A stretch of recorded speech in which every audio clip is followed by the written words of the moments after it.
sus asientos. ¿A quién le tocará predicar hoy? Tenemos una invitada muy especial. Nos vino a visitar la pastora Marijo Hoff. Ella es amiga de nuestros pastores, ella con toda su familia, es amiga de nuestros pastores hace muchos años. Para los que no saben, nosotros venimos de Mar del Plata y vivíamos allá en Mar del Plata, y ellos también. Ellos estaban sirviendo en la misma iglesia que los pastores hace muchos años, y cuando nos vinimos para acá, para Buenos Aires, nos vinimos todos juntos. Entonces, tienen mucha historia juntos y realmente nos honra hoy poder recibirla, así que vamos a recibirla con un fuerte aplauso.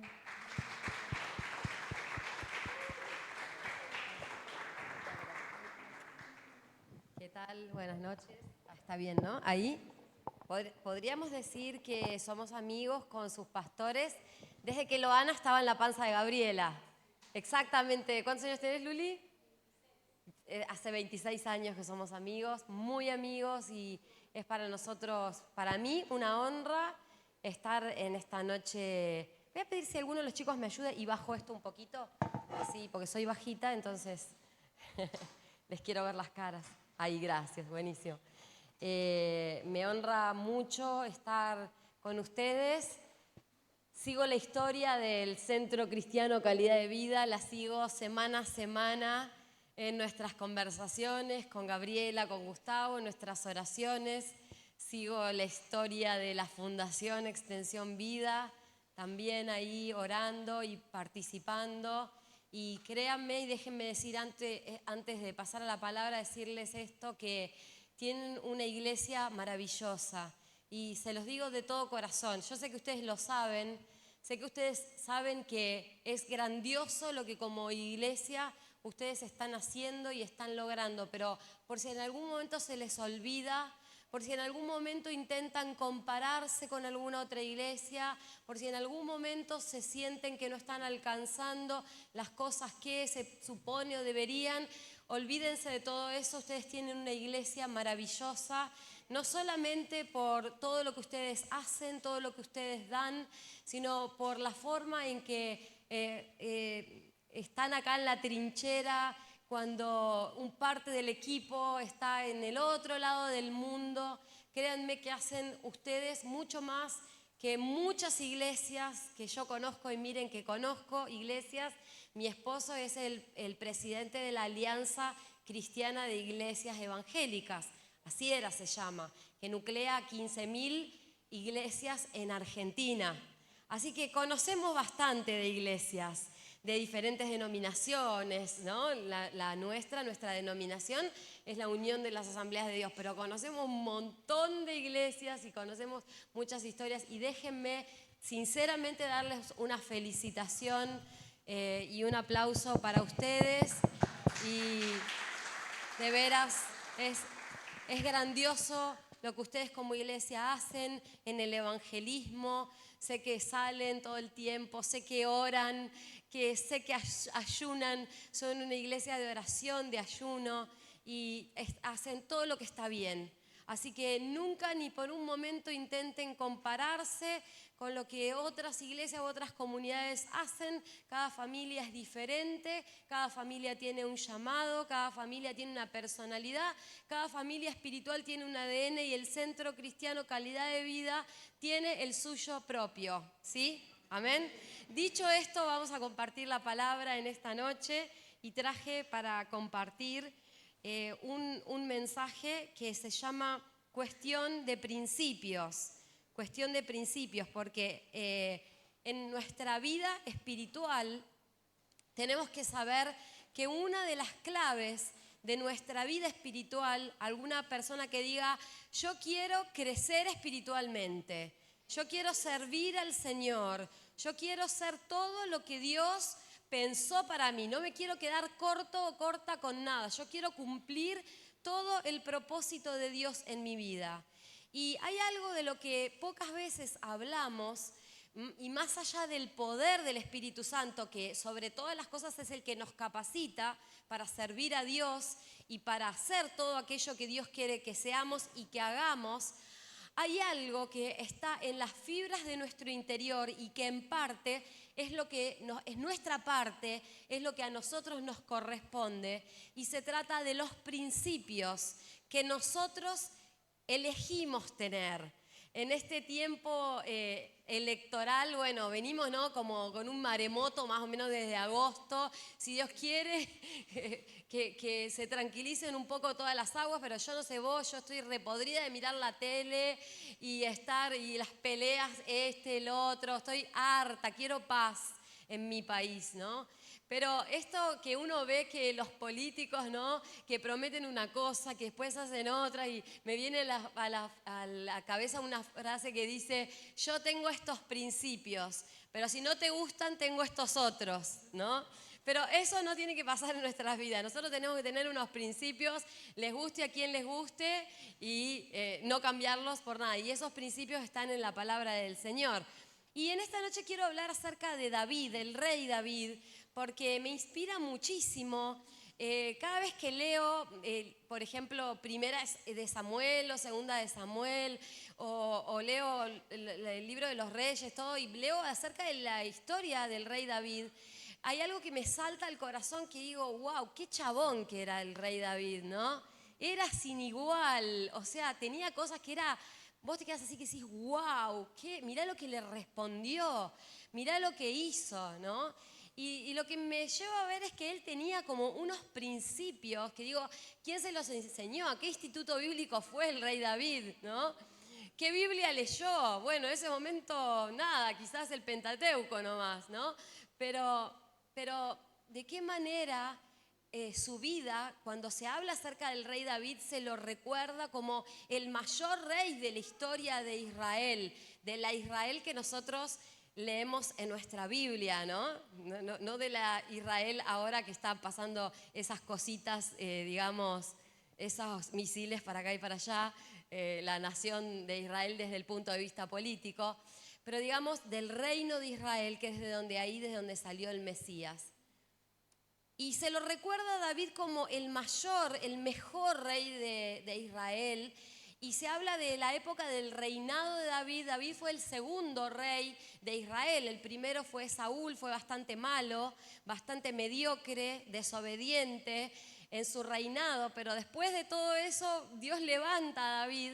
Y en un momento habla de David y dice que este David, Dios dice acerca de él, que era un hombre conforme a su corazón. Así que la historia de Israel, la época de oro, se puede decir, fue la época en que David fue el rey y el que conquistó y el que obedeció a Dios y conquistó y en obediencia a Dios un montón de territorio, y el reino de Israel creció. Así que hay un versículo que me gustaría que leamos, ¿no?, que está en Hechos. Ya estamos hablando en el Nuevo Testamento, se habla acerca de David en el Nuevo Testamento, en Hechos 13:22, capaz lo tenemos por ahí, y dice: he encontrado, gracias, ay qué nivel, la taza tiene el logo de la iglesia, esto para la foto, qué lindo, gracias, estoy un poquito mal de la garganta. He encontrado en David, hijo de Isaí, a un hombre conforme a mi propio corazón. Él hará todo lo que yo quiero que haga. ¿Sí? Bien. Hay quizás una versión, otra versión, pero lo que dice en síntesis que David era un hombre conforme al corazón de Dios. ¿Qué tenía David que lo hacía tan especial? Ustedes saben que David es el que escribió gran parte de los salmos. No todos, pero gran parte de los salmos. Fue un hombre de guerra, fue un valiente, un hombre valiente de guerra, pero a la vez, con toda la valentía que tenía para salir a la guerra, a la vez fue un hombre con un corazón tierno. Y yo digo, ¿cómo pueden habitar las dos naturalezas en una misma persona? Un guerrero feroz que cuando Dios le decía, andá y elimina a tus enemigos, no le temblaba el pulso, iba y lo hacía. Y por otro lado, le cantaba a Dios y componía salmos y tenía un corazón súper tierno. ¿Y qué tenía David, no? Lo que David tenía era principios.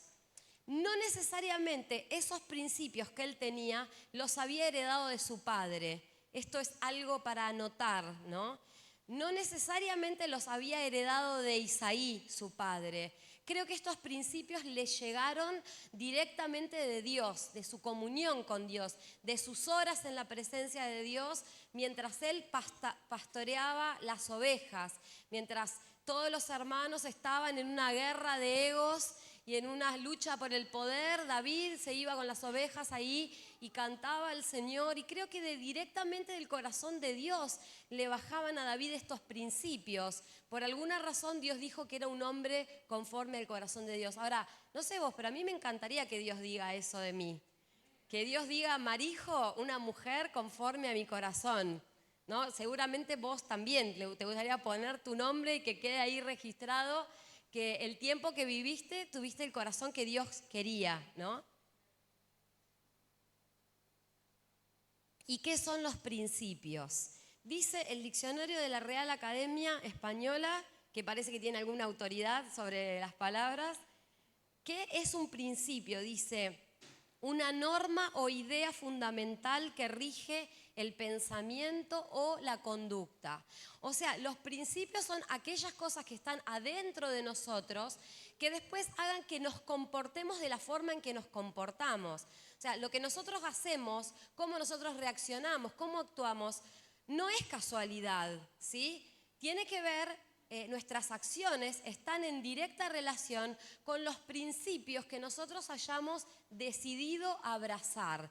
Los principios vienen siendo como, ¿vieron cuando hay una viga en un edificio o en una columna, que hay una columna de hormigón y que le ponen como esos fierros? No sé si hay alguien acá que trabaja en la construcción, capaz tienen un nombre, no sé, pero son como esos fierros que van adentro de la columna de hierro. Bueno, los principios son esas normas rectoras de nuestro pensamiento y de nuestra conducta que nos mantienen de pie. Incluso hay edificios antisísmicos, ¿no? En países que hay muchos terremotos, como por ejemplo en Chile. Nosotros, gracias a Dios, no tenemos tantos terremotos, pero por ahí, por la zona de Mendoza, San Juan, hay una forma de edificar, de hacer edificios que son antisísmicos, y tiene que ver con esta forma de poder tener esta cierta flexibilidad sin quebrarse. Entonces, yo digo que los principios son leyes escritas en el corazón, ¿sí? Y nosotros, a través del Espíritu Santo, podemos, y ahí interviene nuestra voluntad, porque como les decía hace un momento, no es que todo lo que somos o todo lo que hacemos es el Espíritu Santo. Nuestra voluntad, porque Dios nos creó con voluntad, tiene mucho que ver en esto y en que nosotros decidamos qué principios vamos a querer abrazar para nuestra vida. Muchas veces charlo con la gente joven, con los chicos, con los adolescentes o los jóvenes, y les hablo mucho acerca de esto, porque lo que vos determines para tu vida y cómo vos hoy en tu juventud tengas 14, 15, 18 años y vos determines cómo vas a actuar en tu vida cuando pase esto o cuando pase aquello, es lo que te va a mantener firme y que puedas llegar al destino que te trazaste. Mi esposo dice, y de paso le mando los saludos de él, de Cristian, que estaba predicando en otra iglesia hoy a la noche. Él dice, habla acerca de las metadecisiones. ¿Alguien sabe lo que son las metadecisiones? Decisiones fundamentales, muy bien, decisiones que nos llevan a otras decisiones. También él dice que son las decisiones que tomamos antes de tener que tomar decisiones. Por ejemplo, cuando en la Biblia se nos habla acerca de José, que se encuentra en una situación incómoda con una mujer, la esposa de Potifar, y ella quería llevárselo a la cama, se quería acostar con José, y él dice que le deja que ella se quede con su túnica y él sale corriendo. Yo no creo que eso sea algo que él decidió en esos 30 segundos que recibió el acoso sexual. Yo creo que él había tomado una decisión en su corazón, ¿no es cierto? Entonces, las metadecisiones son las decisiones que nosotros tomamos. Hay otro versículo por ahí que habla de que Daniel propuso en su corazón no contaminarse con la comida del rey. Entonces, cuando llegó el momento, cuando llegó la situación, él no tuvo que ponerse a pensar, ¿qué hago? ¿Como esto o no lo como? Porque él ya había decidido en su corazón, ¿no? Entonces, hay decisiones, hay metadecisiones que nosotros podemos tomar en nuestra vida hoy y decir, esto es lo que yo voy a hacer con la ayuda del Señor, siempre con la ayuda del Señor, por supuesto, pero yo de antemano decido en mi corazón que voy a hacer tal cosa o que voy a hacer tal otra, o que llegada a esta situación, esto es lo que yo voy a hacer. Entonces, esas metadecisiones están ligadas a los principios, porque la vida espiritual no es cuestión de suerte, como cantaba Rescate, ¿no? No es así, no es cuestión de suerte. Menos mal que no me toca cantar en la alabanza, ¿no?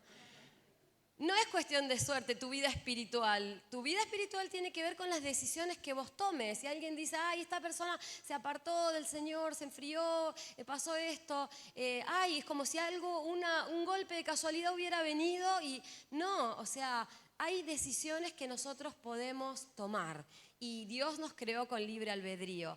Así que en esta noche, la cuestión de los principios que nosotros decidamos abrazar van a hacer una diferencia en nuestra vida espiritual.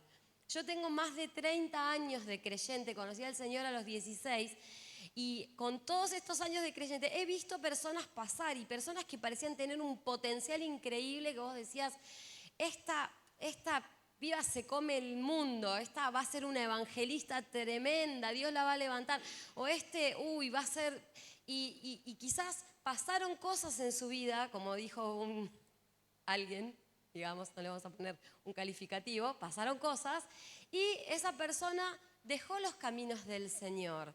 No estamos aquí, por supuesto, para abrir juicio, ni mucho menos, estamos para aprender. Y una de las cosas que tenemos que aprender es que si nosotros no establecemos principios por los cuales vamos a regir nuestra vida espiritual, es probable que vengan tormentas, es probable que vengan situaciones, es probable que nuestra casa sea sacudida, pero si estamos edificados sobre la roca, y edificarnos sobre la roca es hacer ancla en los principios espirituales, vamos a poder seguir al Señor hasta que el Señor venga. Y no solamente seguirlo, no solamente permanecer, sino crecer y dar fruto. Entonces, los principios rectores espirituales se gestan en el Espíritu y se entienden con el Espíritu. A los que les gusta anotar, esta es una buena frase, los principios rectores, los que yo voy a elegir para mi vida, no me los invento, no es que agarro un libro de citas y digo, este me gusta, dale, anoto, me pongo mi... No, se gestan en el Espíritu, en mis tiempos de comunión con Dios. Nacen esos principios que yo voy a abrazar y los hago como una máxima en mi vida y con la ayuda del Espíritu Santo luego los llego a cumplir. Y se entienden con el Espíritu. Ahora yo les voy a dar 2 o 3 ejemplos de cosas que hizo David que si no fuera que uno las entiende espiritualmente, diría, esto es una locura, qué gil, qué tonto, ¿cómo va a ser esto? Yo en su lugar habría hecho tal cosa, pero se entienden o tienen lógica si los interpretamos de manera espiritual. Así que quiero en esta noche compartir, si tengo tiempo, 3 y si no tengo tiempo, 4. Acá, por favor, háganme... No, perdón, al revés. Si no tengo tiempo, 3 y si tengo tiempo, 4. Y me hacen señas si me tengo que ir. Número 1, dice así, no extenderé mi mano contra el ungido del Señor.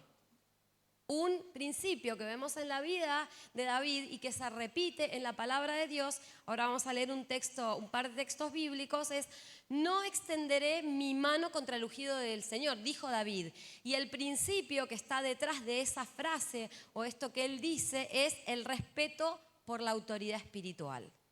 El respeto por la autoridad espiritual. Entender la autoridad espiritual y respetar la autoridad espiritual es un principio que hoy está muy desgastado.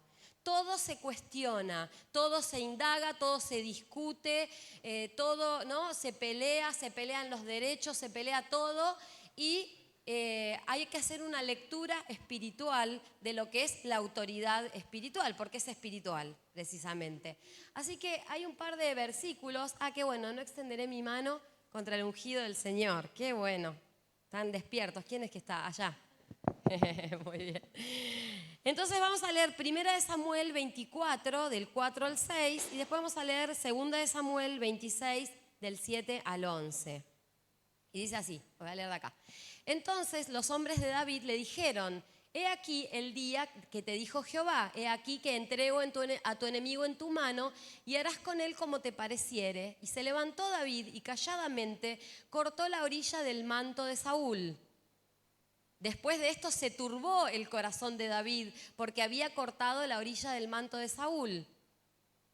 Y dijo a sus hombres: Jehová me guarde de hacer tal cosa contra mi Señor, el ungido de Jehová, que yo extienda mi mano contra él, porque es el ungido de Jehová. Bien, en esta situación, creo que era hasta ahí, ¿no? Sí.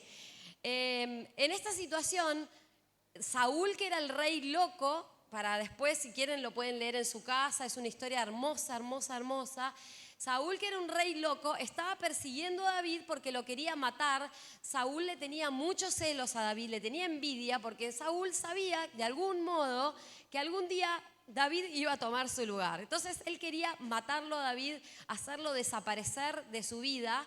Y Dios permite que en una situación se encuentren en una cueva mientras Saúl lo perseguía por el desierto de Israel, y David estaba dentro de la cueva y la Biblia dice que Saúl vino y entró en la cueva para hacer el número 2.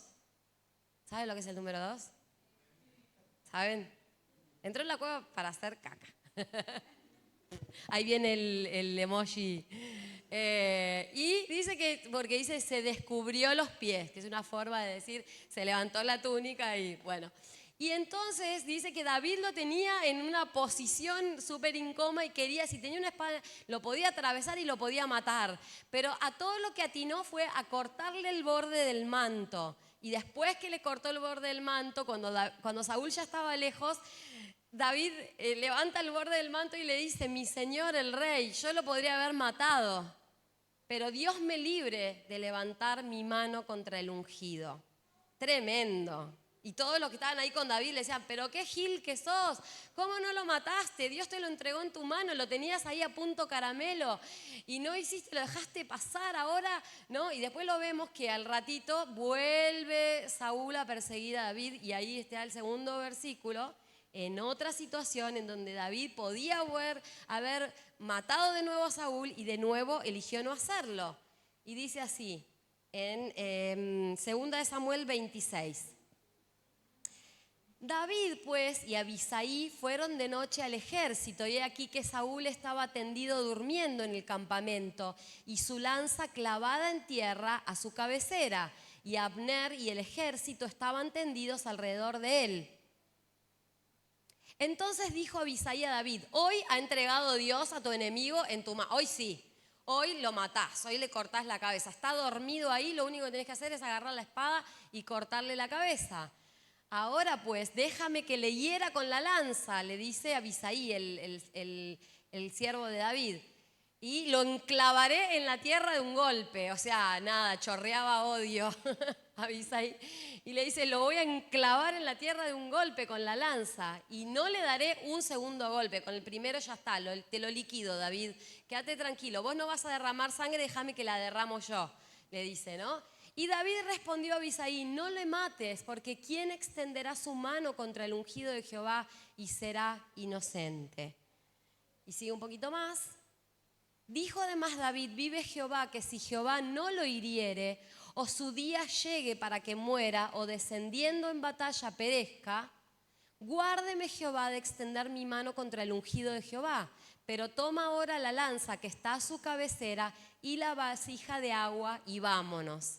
Y dice que llevaron la lanza y llevaron la vasija, y cuando estaban lo suficientemente lejos empezaron a gritar y despertaron a Saúl y a su guardaespaldas, y le dijeron: te podríamos haber matado, pero no te matamos, porque guárdeme el Señor de extender mi mano contra el ungido. ¿Qué flor de principio espiritual?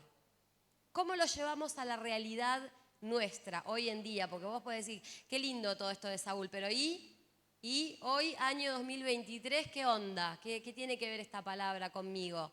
¿No? ¿Cómo lo podemos nosotros llevar a la práctica? Dios puso en nuestras vidas, en las vidas de todos nosotros, personas que están en autoridad espiritual, que tienen errores, claro que sí, porque son personas. No son el Espíritu Santo personificado, son personas y son nuestros líderes espirituales. Y muchas veces nosotros podemos ver esos errores, podemos ver esos defectos como David los veía en Saúl, que estaba re loco Saúl. Pero cuando tuvo la oportunidad de hacerles daño, no le hizo daño y no buscó venganza, porque entendió que la autoridad espiritual es Dios el que se tiene que encargar de hacer justicia. Qué difícil para nosotros hoy, con nuestra mente moderna, posmoderna, occidental, entender estas cosas, estos principios bíblicos, en este tiempo en el que vivimos, en el que te dicen: pero andá y hablá, pero andá y decí, pero andá y hacé valer tus derechos, pero andá y no estoy hablando de situaciones de violencia. Por supuesto que no estoy hablando de situaciones que merecerían, sí, una denuncia o algo de eso, pero estoy hablando de las ofensas que algunas veces recibimos por parte de nuestra autoridad espiritual. Y él decidió, David, el gran rey de Israel, había tomado una metadecisión. Él iba a vivir por el principio de bendecir a quien Dios hubiera ungido. Y cuando fuera su tiempo de estar en ese lugar, todo lo que nosotros sembramos, lo cosechamos. Si nosotros no sembramos bendición y no sembramos, y esto no tiene nada que ver con no hacer oír nuestra voz, esto no tiene nada que ver con ser hipócritas, esto no tiene nada que ver con dejar pasar y hacer de cuenta como que no veo nada. Esto tiene que ver con tener las actitudes correctas hacia aquellos que son nuestros líderes espirituales. ¿Se entiende hasta ahí? ¿Vamos bien? Podríamos hacer una prédica entera acerca de este tema, pero es solamente el principio número 1.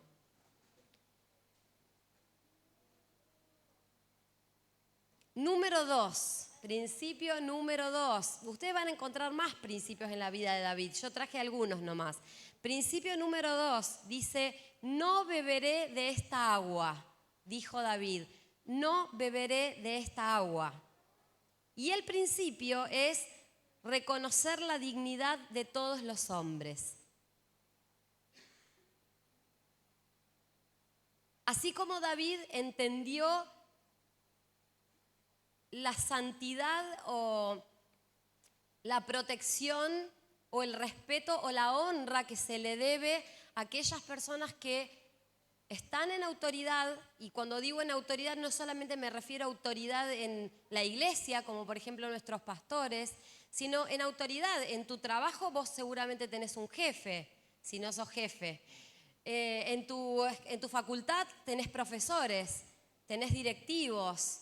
Bueno, esas personas están puestas en autoridad, y reconocerlos, reconocer la autoridad espiritual y bendecir a la autoridad es un buen principio. El número 2 tiene que ver con reconocer la dignidad de todos los hombres, incluso de los pares y de los que están por debajo nuestro, cuando somos nosotros los que tenemos autoridad espiritual. Y ahí quiero leer otro versículo bíblico, otro texto bíblico.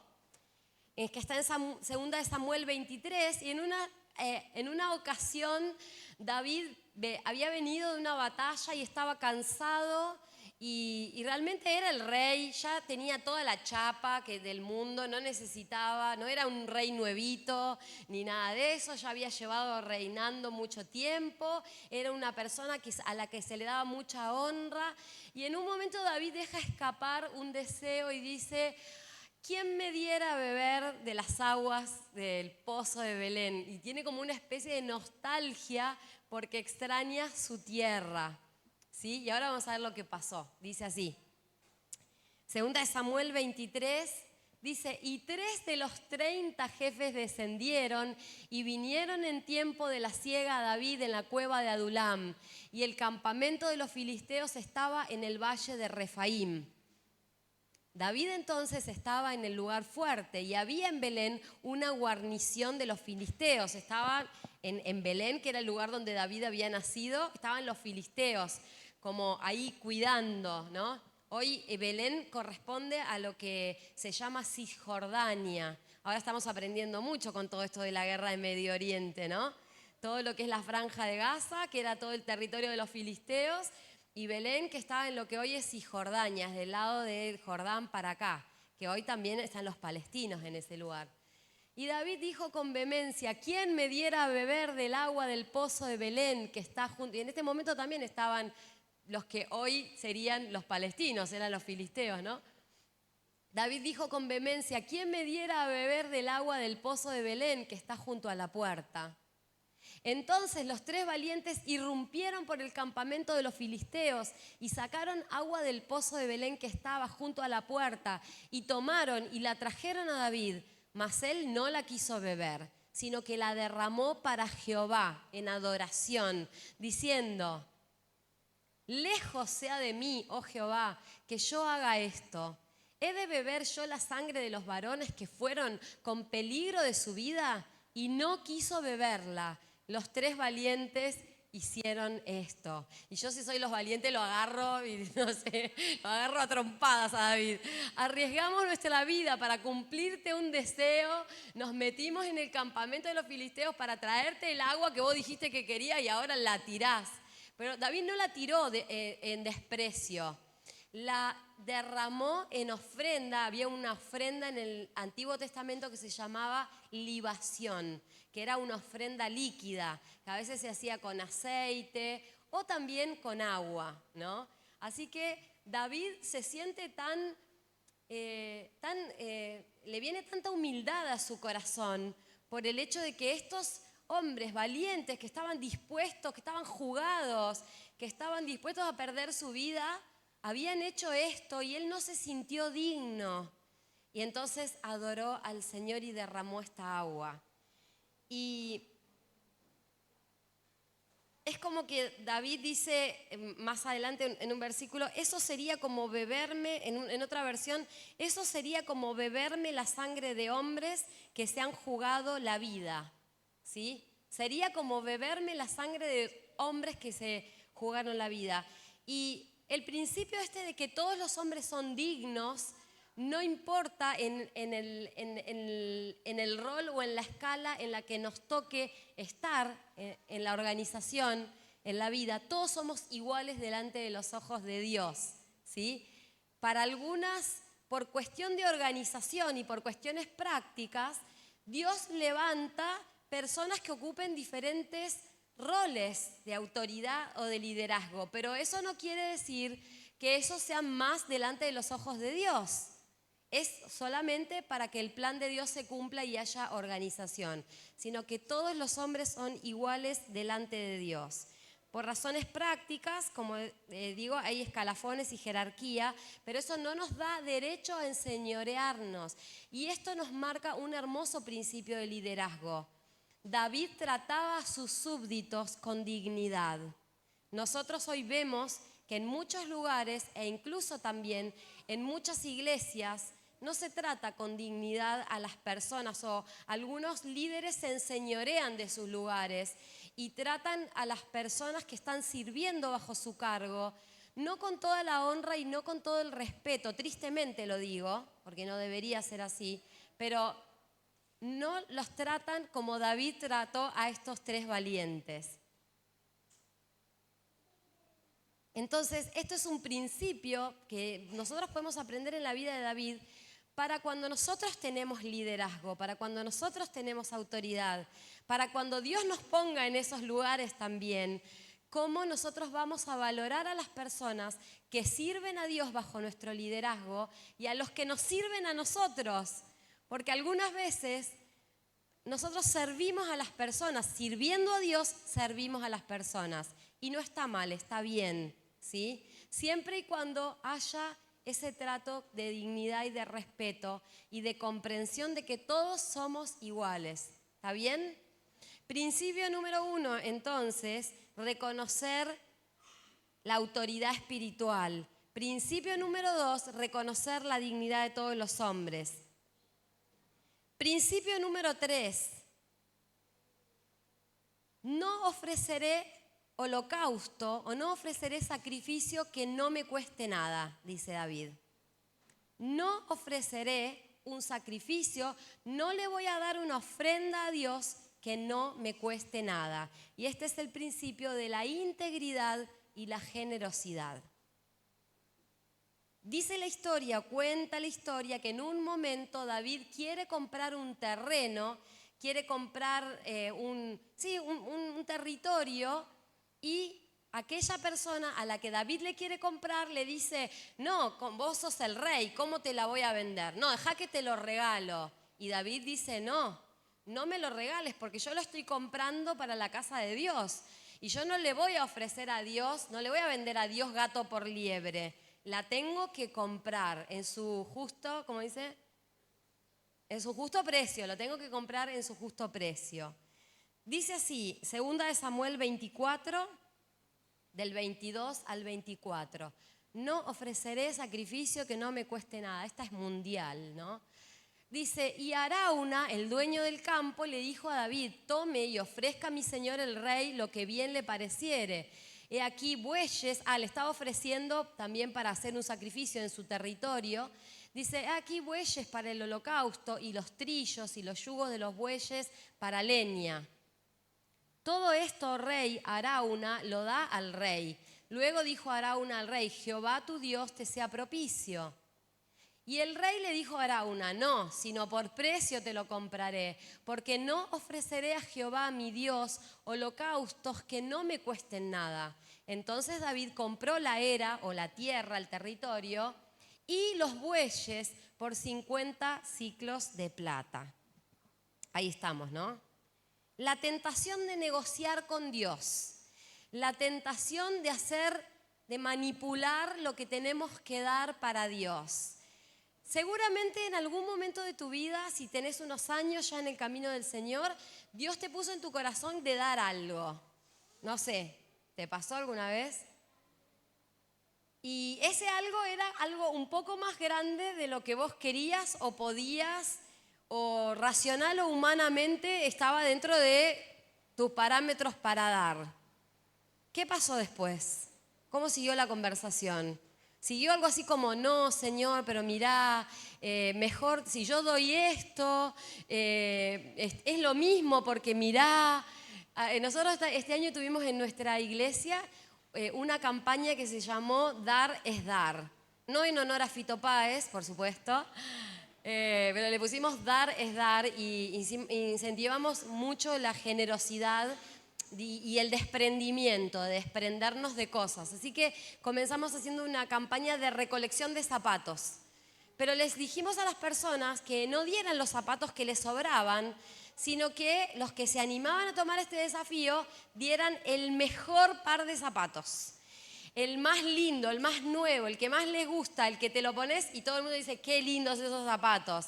Bueno, hicimos este desafío. El que quiere lo agarra, el que no quiere no lo agarra y está todo bien. Seguimos siendo amigos, pero los valientes tomen... Bueno, fueron terribles los testimonios que tuvimos, pero en casi todos los casos, empezando por mi persona, porque yo enseguida ya pensé, no, Dios me va a pedir esos zapatos de charol blancos, hermosos, nuevos, que me los regalaron, me los regaló mi hija. Ah, no, Señor, no te los puedo dar porque me los regaló mi hija. ¿Cómo te los voy a dar si es un regalo? Un regalo no se regala.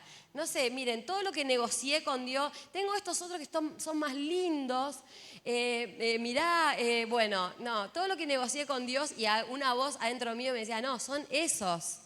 Y en ese interín en que tenía que llevar los zapatos a la iglesia, los miraba y casi un día me los pongo y nada, me sentí tan mal porque cómo me iba a poner los zapatos que Dios me estaba pidiendo que los ofrende, ¿no? Bueno, así la mayoría de los que venían y contaban, una chica se había comprado unas botas de cuero de esas altas, de caña alta, que son carísimas, y no las había estrenado y justo lanzamos el desafío en la iglesia y Dios le trae, son esas botas que quiero que des. No, pero Señor, todavía las estoy pagando en cuotas. Son esas las que quiero que des.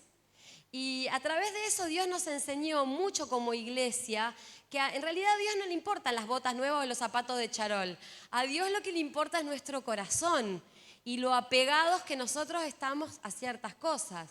Yo no les voy a hablar a ustedes, que ustedes son una iglesia que da, no les voy a venir a dar cátedra de esto porque ustedes son una iglesia que da y una iglesia que ofrenda.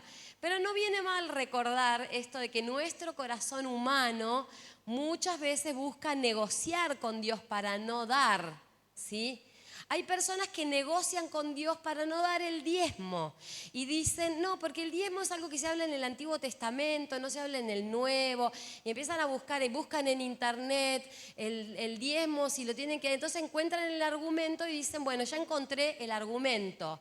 Entonces, bueno, negocian y dicen, no voy a dar el diezmo, pero después tampoco dan cuando hay que hacer una campaña especial, tampoco dan para cuando vamos a juntar para salir a ayudar a las personas en situaciones, tampoco creen en el dar, digamos, directamente, ¿no?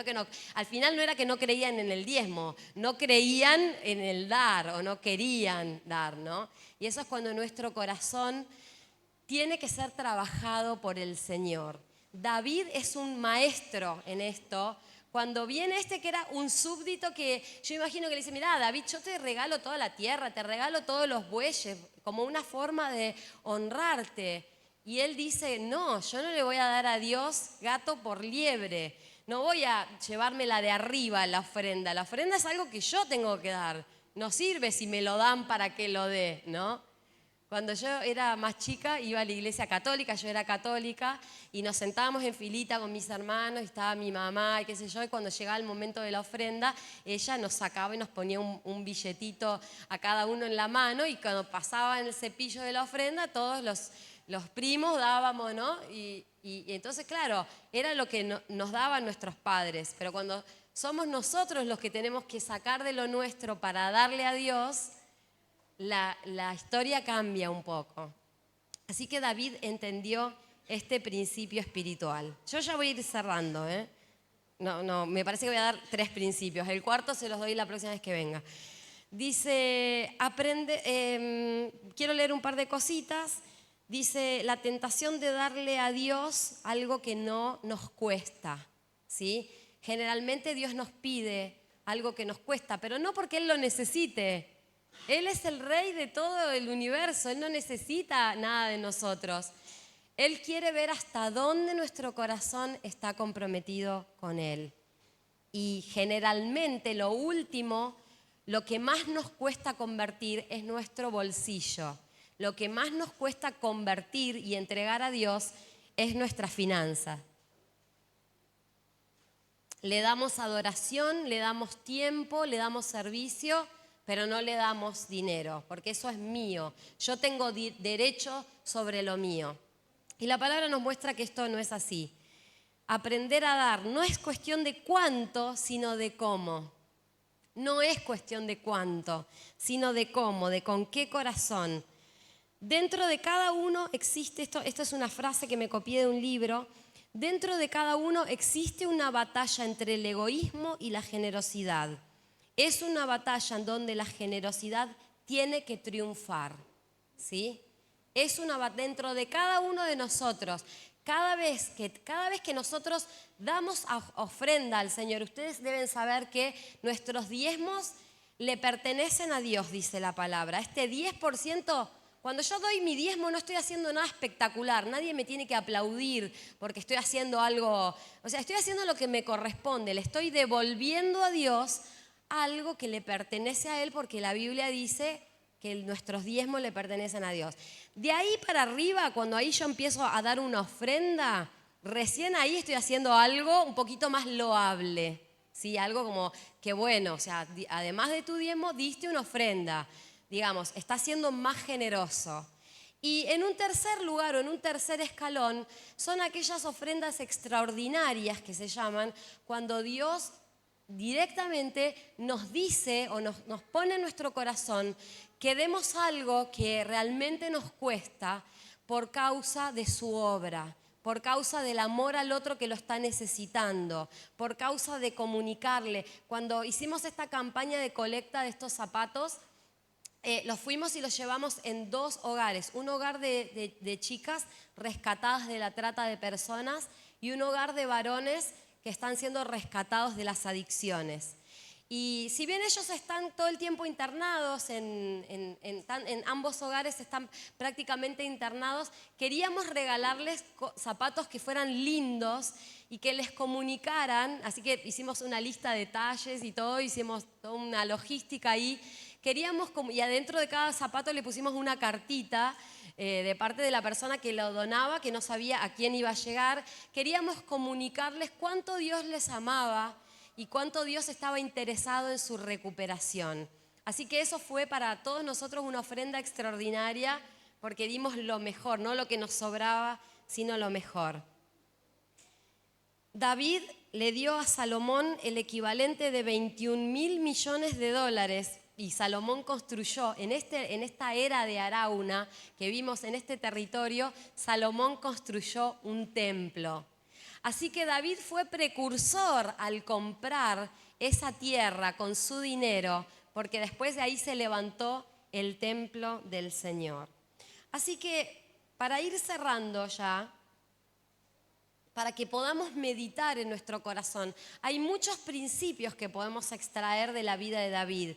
Y yo te animo a que cuando leas la Biblia, te tomes un tiempo para leer Primera y Segunda de Samuel y digas, yo voy a sacar, de los 3 que dijo Marijo, yo voy a sacar 3 más. A ver, ¿quién toma el desafío? A ver si después me entero que alguno dijo, yo voy a sacar 3 principios más basados en la vida de David, porque hay un montón. Y son principios que todos nosotros podemos aplicar a nuestras vidas.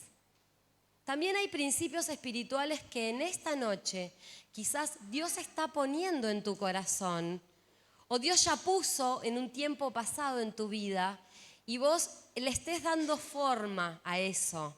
Por ejemplo, hay un principio que yo decidí, una metadecisión que tomé hace muchos años atrás y dije, cuando me lastimen, voy a perdonar rápido. Cuando me lastimen, y eso inevitablemente va a suceder, y va a suceder más de lo que me gustaría que suceda, me voy a proponer perdonar rápido. Yo sé que hay heridas y dolores tan profundos que uno no los puede perdonar de un día para el otro, que te llevan un proceso. Pero me dispongo rápido a comenzar el proceso. Trato de no esperar a que pasen años para decir, bueno, está bien, tengo que perdonar. Intento encaminarme cuanto antes posible al proceso del perdón, sobre todo en aquellas heridas que te parten al medio. Y seguramente en tu vida habrás vivido esas cosas. Y yo tomé esa decisión en mi vida cuando era muy joven. Sigo siendo joven todavía, pero... tomé esa decisión en mi vida y dije, cada vez que alguien me lastime, voy con la ayuda de Dios a perdonar lo más rápido que pueda, a empezar a perdonar, a encaminarme a ese proceso del perdón lo más rápido que puedas. Y yo quisiera en esta noche que mientras oramos, y yo sé que Dios está hablando a nuestros corazones de la importancia de vivir una vida cristiana basada en principios. Esos principios, recordá, son como esas columnas de hormigón en el edificio. Y que vos puedas escuchar la voz del Espíritu Santo en este día, formando moldeando dentro de tu vida y dentro de tu corazón esos principios. Y acá no se trata de que, ay, qué creativo que soy, mirá el principio que me inventé, ¿no? Qué cool, el principio mío es mejor que el del vecino de al lado. No, se trata de escuchar la voz del Señor edificando dentro de tu corazón un principio rector que esté basado en su palabra. Varios principios rectores. La honra a tus semejantes, el respeto a los demás. Anteponer el amor por sobre todo título, cargo, rango que yo pueda tener. Respetar a mis líderes y a mis autoridades espirituales. Tener cuentas cortas con el Señor. No decirle que no a nada que Dios me pida. Nunca decirle que no a nada que Dios me pida. Diferentes principios que moldeen tu vida. Yo te invito a que te pongas de pie, si querés, si no, quédate sentado. Cerrá tus ojos y hacé una oración en esta noche.